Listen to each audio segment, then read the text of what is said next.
Hey everyone, welcome back to my YouTube channel. अगर आपको मेरी वीडियोस पसंद आते हैं तो प्लीज़ एक लाइक कमेंट और सब्सक्राइब कर जरूर बताइए आपको ये कैसा लगा। तो चलिए हम आज की वीडियो को स्टार्ट करते हैं।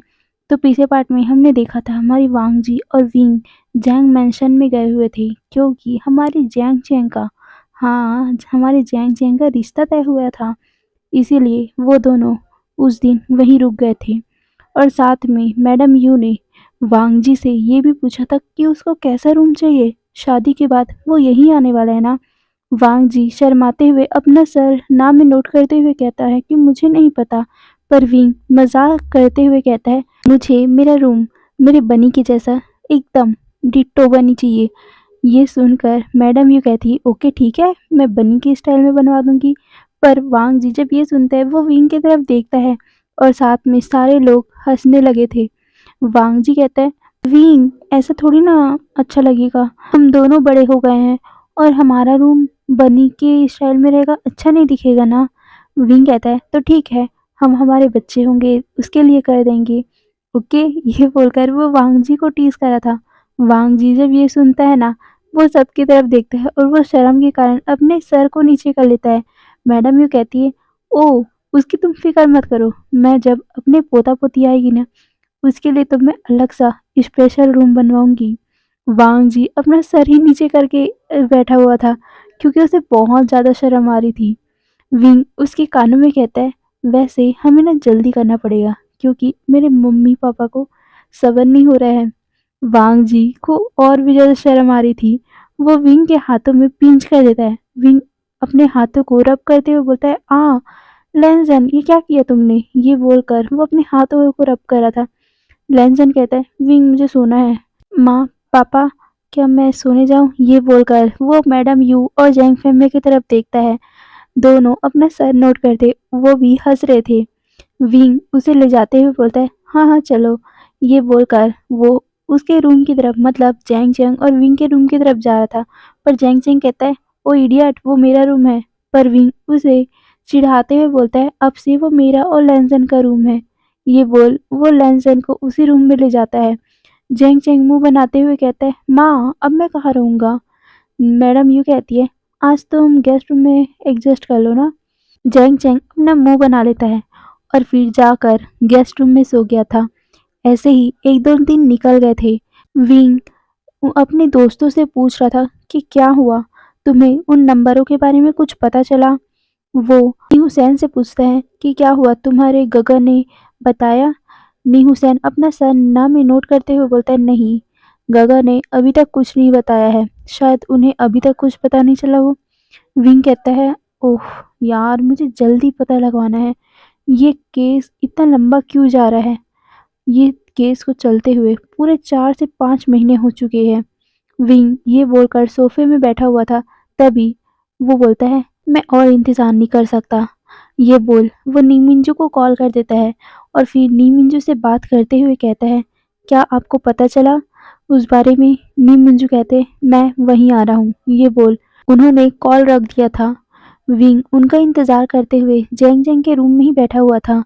तभी नी मिंजू वहाँ आते हैं। नी मिंजू विंग और बाकी लोगों को बताते हैं कि जो जिस नंबर को तुमने पॉइंट किया था वो नंबर प्राइवेट नंबर है और उसे पता लगाने में हमें बहुत टाइम लग गया, पर मुझे अभी 1-2 दिन और चाहिए। विंग कहता है पर जल्द से जल्द पता लगाओ, ये बहुत ज़्यादा लंबा हो रहा है और तुम्हें पता है ना 19 तारीख बस आने ही वाला है। नी मिंजू अपना सर नोट करता है और कहता है मैं अपनी पूरी कोशिश कर रहा हूँ। विंग भी अपना सर नोट करता है और फिर कहते हैं और तुम्हें बाकी नंबर को पता चला। नी मिंजू उसे सब डिटेल बता देते हैं। विंग कहता है समझ गए। और फिर वैसी ही बातें करते हुए वो टाइम भी बीत गया। ऐसे ही फिर और भी दिन बीतते गए। विंग फ्रस्ट्रेट हो रहा था क्योंकि 19 तारीख बहुत जल्द ही आने वाला है। विंग बहुत ज़्यादा ही डिप्रेस हो रहा था, उसे जल्द से जल्द ये ख़त्म करना था। उसका ये पहला केस है जो इतना ज़्यादा लंबा हो रहा है। वो तो पहले ये सब आसानी से कर लेता था, पर इस केस में ऐसा क्या है, इसके पीछे कौन है जो विंग को नहीं मिल रहा है। वो फ्रस्ट्रेट होकर उसी हॉस्टल रूम में बैठा हुआ था। वांग जी देख पा रहा था कि विंग कैसे फ्रस्ट्रेट हो रहा है। वो बार-बार अपने मोबाइल के साथ कुछ कर रहा है और फिर बार-बार अपने मोबाइल को कर्स कर रहा है और फिर पटक रहा है बेड पर। वांग जी का भी एग्ज़ाम पूरी तरह से कंप्लीट हो गया था। आज लास्ट एग्ज़ाम दिलाकर वांग जी आया था और उसने जैसे ही गेट खोला था ना, वो विंग को सामने बैठा हुआ दिखा था। वांग जी देख पा रहा था कि विंग कितना ज़्यादा फ्रस्ट्रेट है। वो उसके पास आता है और उसके कंधे पे हाथ रखते हुए, क्या हुआ? विंग उसे देखता है और अपना सर नाक में हिलाते हुए बोलता है, कुछ नहीं। तुम बताओ, तुम्हारा एग्ज़ाम कैसा हुआ? वांग जी हल्का से स्माइल करता है और कहता है, मेरा बहुत अच्छा हुआ। अब तुम बताओ, तुम्हें क्या प्रॉब्लम है? तुम ऐसा क्यों बैठे हुए हो? विंग कहता है, इतने महीने हो गए हैं पर इस केस में मुझे कुछ भी क्लू नहीं मिल रहा है। मैं क्या करूं? मुझे कुछ समझ नहीं आ रहा है।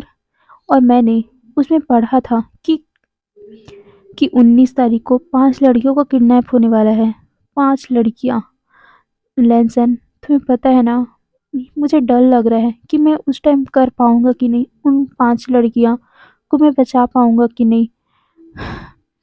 मुझे डर है। ये सिर्फ 5 लड़कियों की बात नहीं है, ऐसी हज़ारों लड़कियां होंगी। ये तो सिर्फ 5 लड़कियां हैं, पर क्या पता ये और भी हों। मुझे डर लग रहा है। मैंने अभी तक एक सीढ़ी भी इस केस में मैं आगे नहीं गया हूँ। मुझे डर लग रहा है और 19 तारीख बस आने ही वाला है। ये बोल वो अपने सर पे हाथ लगा के बैठा हुआ था। वांग जी उसे उसके सर को अपने कंधे पर रखते हुए बोलता है, फिक्र मत करो। तुमने ही मुझे कहा था ना, ज़्यादा टेंशन नहीं लेना चाहिए। ज़्यादा टेंशन लेने से तबीयत खराब होती है। और तुमने ही मुझे बोला था ना कि शांत माइंड से याद करने से सब कुछ हो जाता है।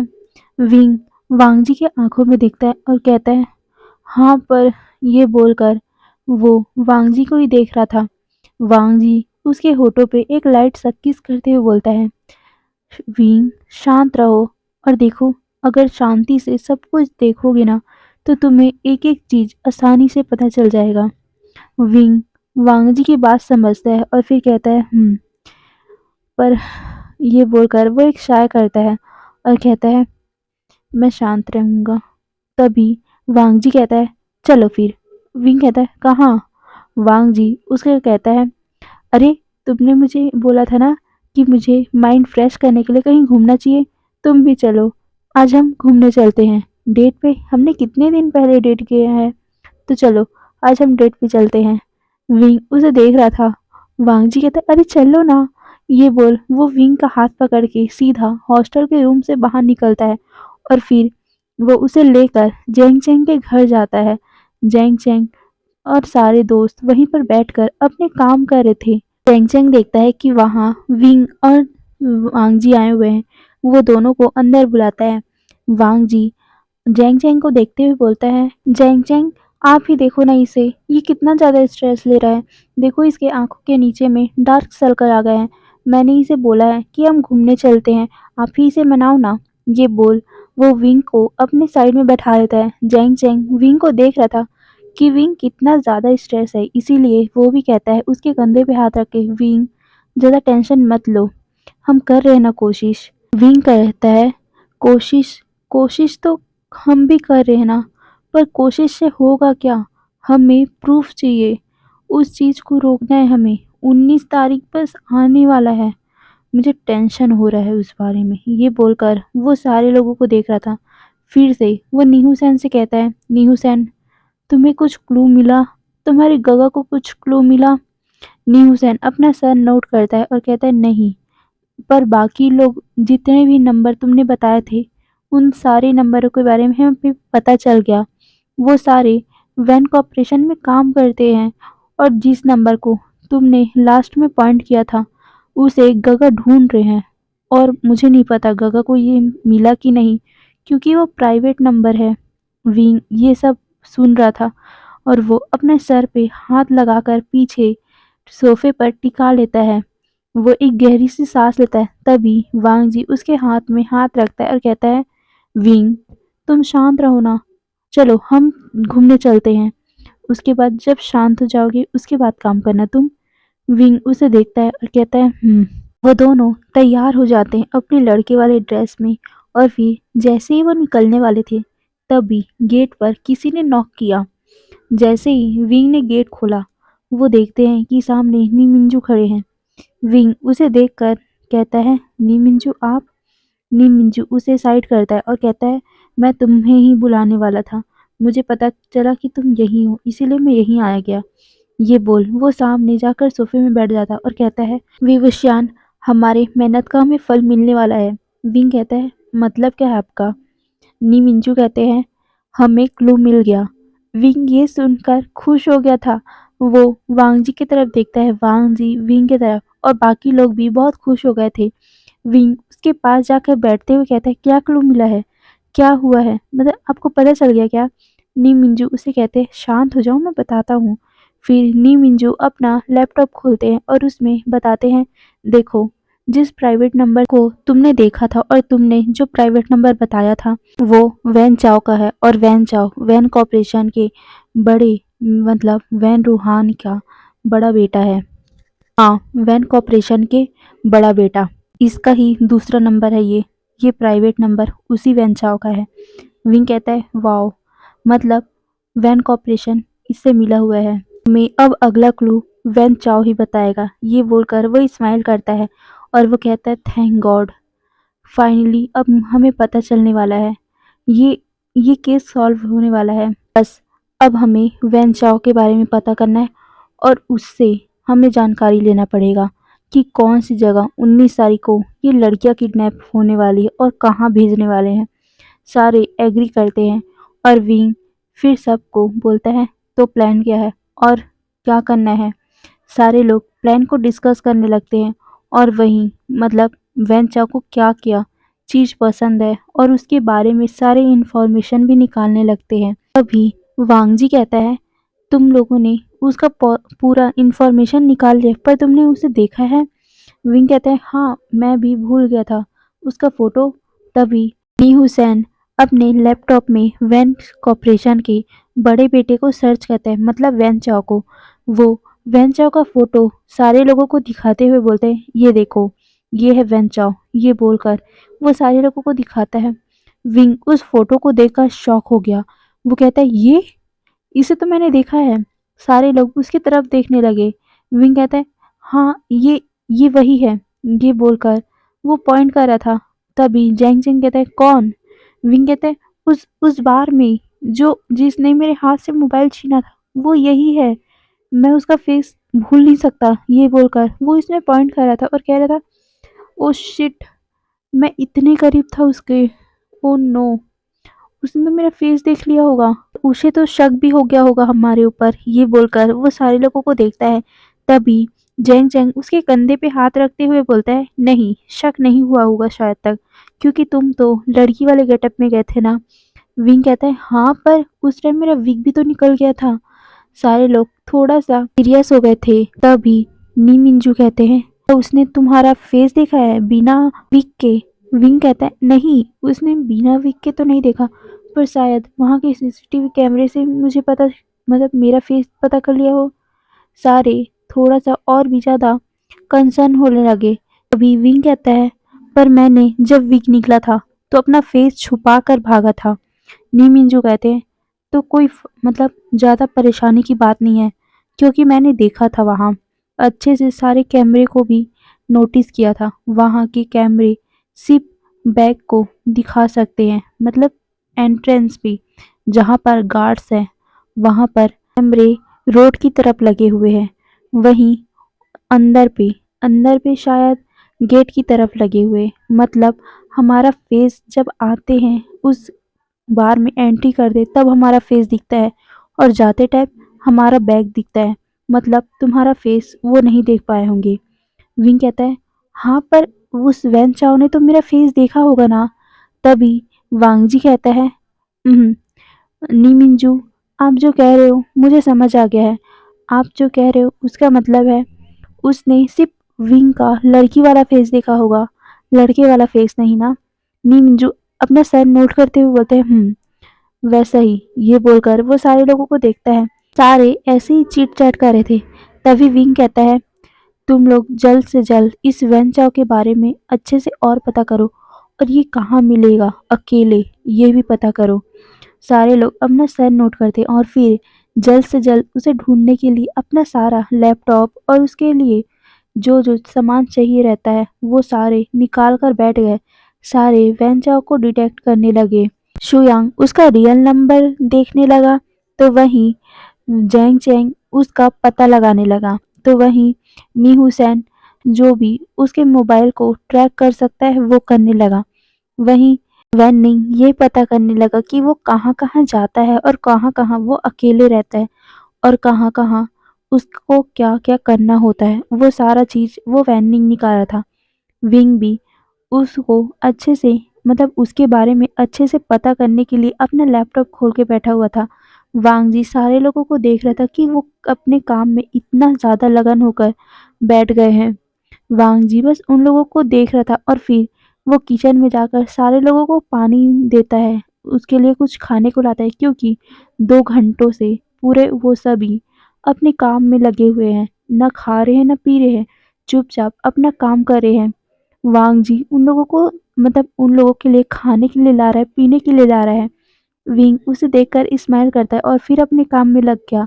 वांग जी बस उन लोगों को काम करते हुए देख रहा था। ऐसे ही टाइम बीतते गया। अब शाम हो चुका था। सारे लोग थक कर बैठ गए थे। तभी विंग और सारे लोगों ने अपने हाथ को वेव करते हुए बोलता, ये हो गया काम। सारे अब उस सारे डिटेल को एक साथ एक लैपटॉप में लेकर आते हैं और कहते हैं, देखो हमें ये पता चला। ये बोलकर वो सारे लोगों को दिखाने लगे और फिर एक प्लान बनाने लगे, क्योंकि वैन चाओ एक अय्याश किस्म का आदमी था। जैसे लड़कियों के साथ हमेशा इंटीमेट होना, उसके साथ घूमना, हर दिन वो लड़कियां बदलना, वैसे काम वो वैन चाओ किया करता था। वो अपने काम से ज़्यादा लड़कियों के पीछे रहता था। विंग उसे देखते हुए बोलता है, मुझे तो इसकी शक्ल देखते हुए भी घिन आ रही है। ये बोल वो उससे मतलब घिन नज़रों से देख रहा था। वहीं वांग जी विंग को देख रहा था। विंग किन मतलब उसका फेस कैसे बना हुआ है। उसका फेस बहुत ज़्यादा ही लाइट है अभी, क्योंकि उसे क्लू मिल गया ना। पहले उदास था पर अभी उसके फेस में एक चमक आ गई है। वांग जी के फेस में भी एक छोटा सा स्माइल आ गया था विंग को खुश देखकर। विंग और उसके सारे दोस्त प्लान बनाने लगे कि वैन चाओ कहाँ मिलता है। तभी वैन निंग उसे बताता है, मतलब सारे लोगों को बताता है कि उसका एक क्लब है, वो हमेशा वहाँ जाता रहता है और वहाँ हर एक नई लड़की पे उसकी नज़र रहती है। विंग कहता है, ओके ठीक है। यार ये क्या है, सारे लड़के क्या छिछोरे होते हैं, हर लड़कियों के पीछे रहते। तभी नीहू सैन कहता है, भाई वी ऐसा मत बोलो, हम भी तो लड़के हैं। तभी विंग अपने माथे पर स्लैप करते हुए बोलता है, अरे हाँ मैं तो भूल ही गया था। मुझे ना देखो पहले वो लड़का मिला, वो आदमी, वो भी लड़कियों के पीछे रहता था, अब ये वैन चाओ। और मुझे तो सबसे बड़ा शक इस मतलब वो शुयंग की तरफ इशारा करते हुए बोलता है, मुझे तो शुयंग के ऊपर पहले से शक है, क्योंकि वो हमेशा लड़कियों के पीछे रहता है, इसीलिए मेरा जुबान फिसल गया। तभी शुयांग मुंह बनाते हुए बोलता है, मैं ऐसा कब करता हूँ, मैं सिर्फ बातें करता हूँ, पर है मेरा बॉयफ्रेंड है ना। ये बोलकर वो विंग को देखता है। उन दोनों की हल्की सी नोकझोंक चालू हो जाती है, जिसे देखकर सारे लोग स्माइल करने लगे। तभी जैंग चैंग उन लोगों को शांत करवाते हुए बोलता है, "श्श, चुप रहो, क्या बात कर रहे थे और तुम दोनों क्या बात लेकर बैठ गए हो। विंग और शुयांग अपना मुंह बंद करके वहां पर चुपचाप बैठ गए। तभी वो फिर से बात करने लगे। जैंग चैंग और सारे लोग फिर से वो सब बातें करने लगे। जैंग चैंग कहता है, पर इस बार लड़की कौन बनेगा, क्योंकि वैन चाओ ने तुम्हें देख लिया है। विंग कहता है, तो तुम क्यों नहीं बन जाते। जैंग चैंग कहता है, मैं बिल्कुल नहीं। मेरी बॉडी देख रहे हो तुम, उसे तो 2 मिनट में पता लग जाएगा कि मैं एक लड़का हूँ। तभी विंग शुयांग की तरफ इशारा करते हुए बोलता है, शुयांग तुम। शुयांग कहता है, नहीं नहीं मैं लड़की नहीं बनूंगा। तुम्हें देख रहा है, तुम्हें दिख रहा है मैं लड़की जैसा दिखता हूँ। तभी सारे लोगों को एक एक बार बोलने लगता है। विंग फिर से अपना सर पकड़ बोलता है, अब मैं क्या करूँ, कोई ऑफिसर लड़की भी। तभी वो याद आता है वैन किंग। पर तभी जैंग चेंग कहता है, पागल हो गए हो तुम, वैन किंग उसकी बहन है, उसे वो झट से बोल देगा, पहचान लेगा। विंग कहता है अब क्या करूं, और कोई लड़की? तभी सारे लोग सोचने लगे, पर कोई भी लड़की उन्हें याद नहीं आ रही थी। विंग कहता है अब क्या करें, कोई दूसरी पुलिस ऑफिसर को बुला ले क्या, उसे पकड़ने के लिए कोई लड़की का इंतजाम तो करना पड़ेगा। तभी उसमें से किसी ने कुछ बोला। सारे लोग उस तरफ देखने लगे। विंग और सारे लोग उस तरफ ही देख रहे थे। वांग जी अब बोलता है क्या मैं जा सकता हूँ? सारे लोगों की आंख बड़ी बड़ी हो गई थी। तभी विंग कहता है नहीं, तुम नहीं जाओगे। पर सारे लोग कहते हैं हाँ, तुम जा सकते हो। वैसे भी वांग जी 5 सालों से लड़की बन के रह रहा है, और हमें भी तो पहले पता नहीं चला, तो वांग जी रह सकता है। ये बोलकर सारे अपना हाथ क्लैप करने लगे और बोलता है ये हमें वांग जी को ही भेजना चाहिए। वांग जी बहुत अच्छा भी दिखता है लड़कियों में, उसे मतलब वेल चाव को इस पे कोई शक भी नहीं होगा। तभी विंग कहता है नहीं, मैं वांग जी को इतने खतरे भरे काम में नहीं भेज सकता। वांग जी विंग का हाथ पकड़ता है और कहता है विंग, मैं चला जाता हूँ ना, कुछ नहीं होगा, तुम तुम मेरी फिक्र मत करो। विंग कहता है नहीं लैंसन, मैं कैसे फिक्र ना करूँ तुम्हारी, ये काम बहुत ज़्यादा रिस्की है। वांग जी कहता है विंग, तुम्हें तुम्हें मुझ पे विश्वास नहीं है, मैं कर सकता हूँ। विंग कहता है लेंजन नहीं। वांग जी उसके हाथों को पकड़ते हुए बोलता है विंग, तुमने मेरी कितनी बार मदद की है, एक बार मैं तुम्हारी मदद करना चाहता हूँ। विंग कहता है लेंजन, ये बच्चों का खेल नहीं है, इसमें बहुत ज़्यादा रिस्क है, मैं तुम्हारी जान को खतरे में नहीं डालना चाहता। ये बोलकर वो उसके गालों को टच करता है। पर वांग जी उसके मतलब जो अभी गाल पे रखे हुए हाथ थे ना, उसी हाथ पे अपना हाथ रखते हुए बोलता है विंग, मैं स्ट्रांग हूँ ना, मैं कर सकता हूँ। और वैसे भी जब किसी को भी पता नहीं चला, तो उस वेंचा को भी पता नहीं चलेगा। और वैसे भी तुम मेरे साथ कनेक्ट रहोगे ना, तुम भी तो मेरे साथ ब्लूटूथ में रहोगे ना। हाँ, अगर मुझे कुछ प्रॉब्लम हुआ तो मैं तुम्हें बुला लूँगा। प्लीज़ मुझे जाने दो, मैं तुम्हारी मदद करना चाहता हूँ, मैं भी तुम्हारा साथ देना चाहता हूँ, प्लीज़ विंग। ये बोलकर वो विंग के आंखों में देख रहा था। विंग कुछ आगे बोल पाता, तभी नी मिंजू कहते हैं विंग उसे जाने दो।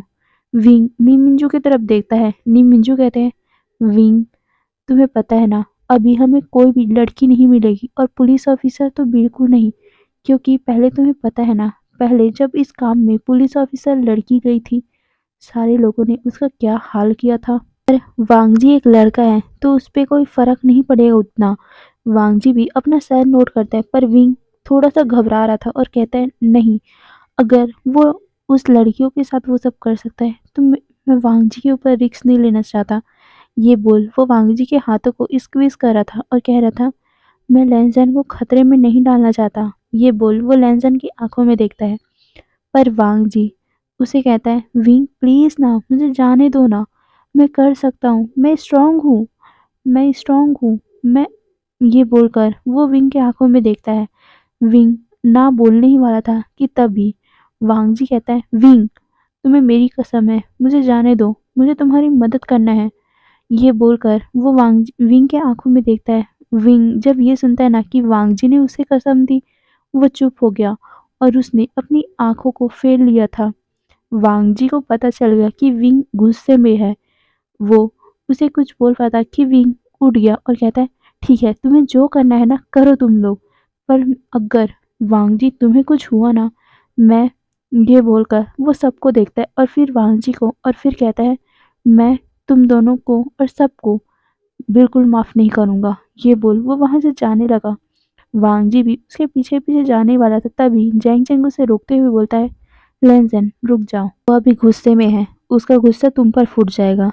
लैनज़ेन पहले तो उस गेट की तरफ देखता है, फिर जैंग चेंग की तरफ, और कहता है पर उसने अपने आप को हर्ट कर लिया तो। जैंग चेंग कहता है नहीं, वो कुछ टाइम बाद शांत होके आ जाएगा।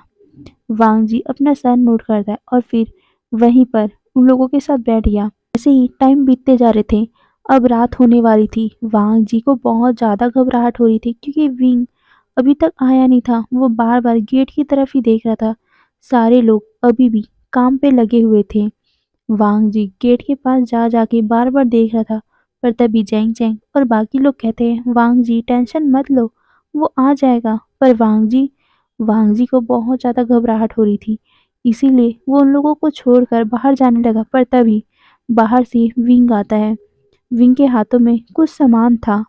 वांग जी को पता नहीं चला कि उसमें क्या है, क्योंकि वो बैग में भरा हुआ था ना। विंग अंदर जाता है, वो किसी से भी बात नहीं कर रहा था। फिर वो अंदर जाके टेबल पर सारे सामान को निकाल देता है। सारे लोग उस सामान को देखने लगे, फिर विंग को। तो चलिए आज के लिए इतना ही।